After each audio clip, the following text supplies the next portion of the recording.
I couldn't help but read this verse without thinking of a song by the rock group U2. It's called Miracle Drug, right? Miracle Drug. And I think it's dedicated, that song, to various people who are doing cancer research and people who are doing all kinds of research in terms of saving lives of those folks that are now endangered with all kinds of diseases. And in the song, Miracle Drug, Bono sings, "Freedom has a scent like the top of a newborn baby's head." Have you ever taken the time to smell a newborn baby's head? I have, and I know exactly what he's talking about, right? It's amazing when we think about the ways we experience our lives through our proboscis, right? Through our noses. But let me back up.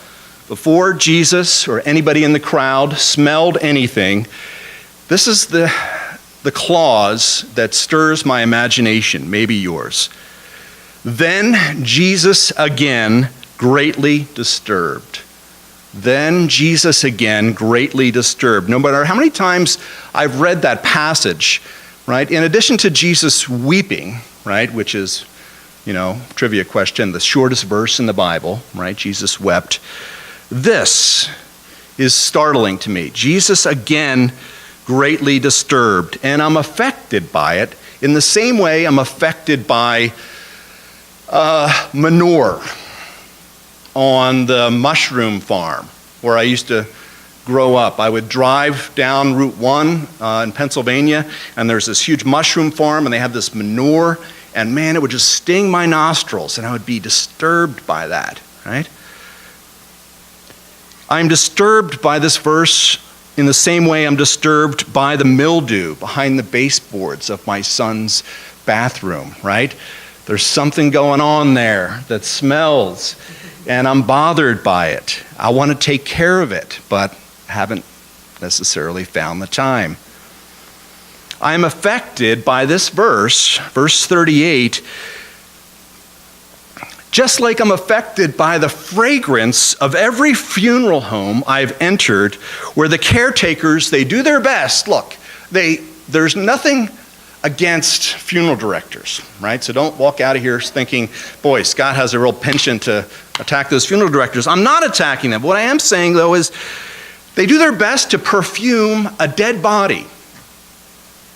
And they make the place so presentable and nice, and I dig it, right? I love the geraniums and the white lilies. I love those things. But behind it all, I sniff decay. I want someone there who is disturbed, not just serene. Then Jesus again, greatly disturbed. I'll never forget the deep, sad loss of so many lives, wrote Steve Marabelli in 2002. 1 year, just 1 year after the terrorist attacks. I will never forget, he said, the smell of smoke that reaches across the water. And then many years later, a blogger, Jeff Mayer, in 2014, when they had built the memorial. I don't know if anyone's seen the memorial there, but it's quite an architectural feat.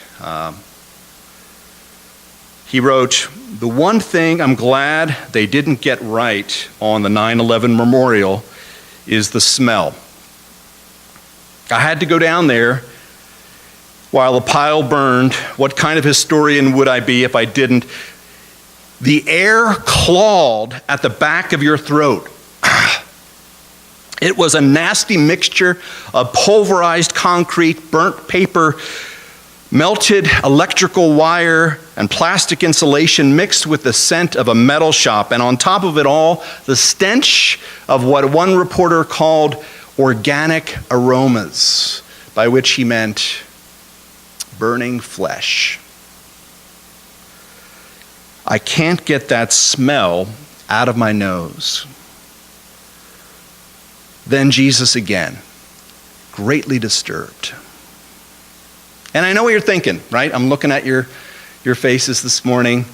Harold prayed the prayer, thanking God for this beautiful weather, and I thank God too. But I know what you're thinking. You're saying, Scott, man, let's not go back there. Let's not relive that whole horrific incident, right? There are many more things to talk about, things for which we can be grateful. There are many more smells in the world that make us laugh and smile. Lots of perfumes, right? If that's what you're thinking, I can promise you we're not going to go back, right? There's no way to go back 15 years to that moment. But by the power of the Spirit, we can go back to the empty tomb from which Lazarus emerged, and we can think of that tomb as a nasal cavity, right? And breathe in. There's a famous neuroscientist who I refer to a lot in my classes. His name is Wilder Penfield. And years ago, in the 1970s, he wanted to discover why patients of his who suffered from epileptic seizures, why that happened, right? And it was often unpredictable. And so they did this procedure where they kept the patients conscious and they actually opened a flap of their skulls, right? And he used an electrical stimulus and he stimulated different parts of the brain. He was mapping the brain. And that's interesting for a variety of reasons that you can look up at some other time. But one of the things he found was one of the patients, when he stimulated her brain, she said, "I smell burnt toast." There's no burnt toast anywhere in the area, right? It was a very sterile environment. "I smell burnt toast." In fact, she said, "I smell breakfast," right? "I smell the tantalizing odors of breakfast." And it's bringing me back to this time when I was like 5 years old, right? I smell burnt toast. And you see, it is the same dynamic that I want to recommend to you as a faith move, right? You can summon, by the power of the Spirit, life in the face of death. You can summon breakfast, burnt toast, right? In the face of unpredictable experience like epilepsy. And this is what I think the text brings to mind. To smell Lazarus means to summon, right? To call to mind life in the face of death, right? Jesus is there. He's dead. He's dead. He's dead. He's dead. Life. I miss Lazarus. I want Lazarus. To smell Lazarus means to be disturbed by death and yet not to mask its reality with sweet-smelling platitudes, right? "Oh, you'll see him again. She's in a better place." No, not now. Don't say those words. Not now. To smell Lazarus means, however, that nothing is lost. None of the memories which disturb us now are beyond the redeeming and the resurrection promise of Christ. Let me say that again.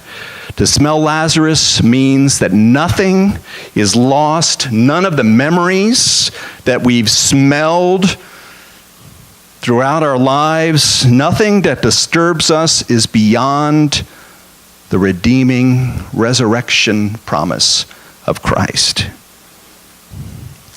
Picture a large, echoic lecture hall in Princeton, New Jersey. Are you there with me?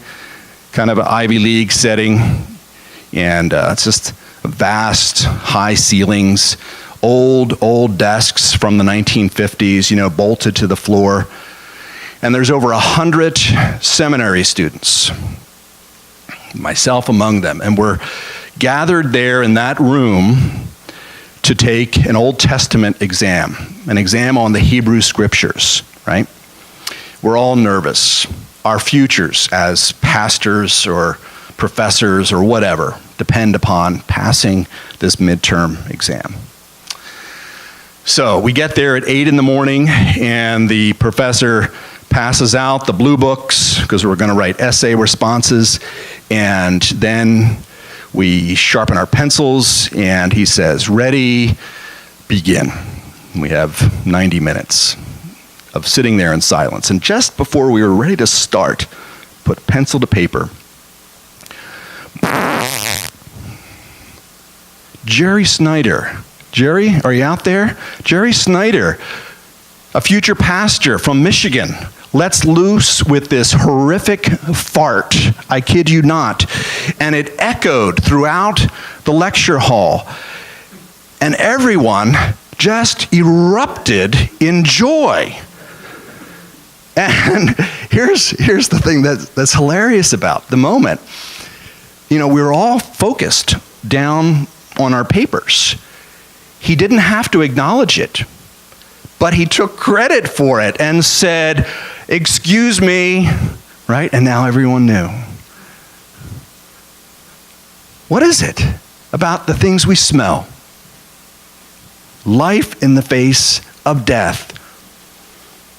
Who are we that we think we can be spiritual people without the smells of the world? Are you getting me? Who are we if we think we can just kind of take ourselves out of the dog poop, right? Out of the bacon grease. We smell, right?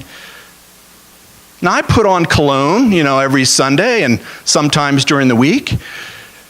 But here's the deal. There is nothing that's going to take me out of the things I experience in my life that smell, that stink. Why do we assume that our spirituality has to be so sterile and antiseptic? Just imagine sweaty feet, stale body odor, mix that with nail polish remover and gasoline, and then you get close. This is how Steve Pierce, a chemist for NASA, once described the vacuum of space. Did you ever look out at space and what does it smell like? He said it smells like that. Others compare the aroma of the solar system to seared meat, burnt metal, and this is my favorite, rum. Rum. But where's the rum gone? Why is the rum gone? The fact is, we can make associations. We can summon the stuff of life in the face of darkness. I smell rum. I smell life. I smell party. I smell reconciliation. I smell all of creation moving towards God's love and glory. In 1996, my wife and I had moved to Pennsylvania, as I mentioned before, and we were starting a new church called Crossroads Presbyterian. And we were going to start in October, and my dad died in September. And I remember going to this hospital, Lankenau Hospital, and it was around this time of year, and he was bleeding out on this table, and the surgeons and nurses said they could do some emergency procedures, but we elected not to. And so as my mother clutched his pillow to her face, right, to get that smell of him, my siblings and I stood around his body and we said our goodbyes. And we stroked his hair, stroked his forehead, touched his hand. And we said things, of course, that we often left unsaid in better times. And when we were finished saying them, I kid you not, the doctor said he can't hear you, but there was like, a little tear coming out. When we finished, the staff escorted us out of the room, and there he was. He's back there in the room, and I can see him through the doorway, a dead body. My father, a dead body. And then came this young man, probably my son's age, 22, and he came with a mop, and a bucket. And he walked in there so casually, with such a cavalier attitude. I was angered by this, right? He was only doing his job. And he walked in, and he started to get the soapy water on the linoleum floor. He was mopping the deck of the Titanic, it seemed like. There's my father. He's dead. And I went over to him, and I touched his shoulder. Shouldn't have done this. And I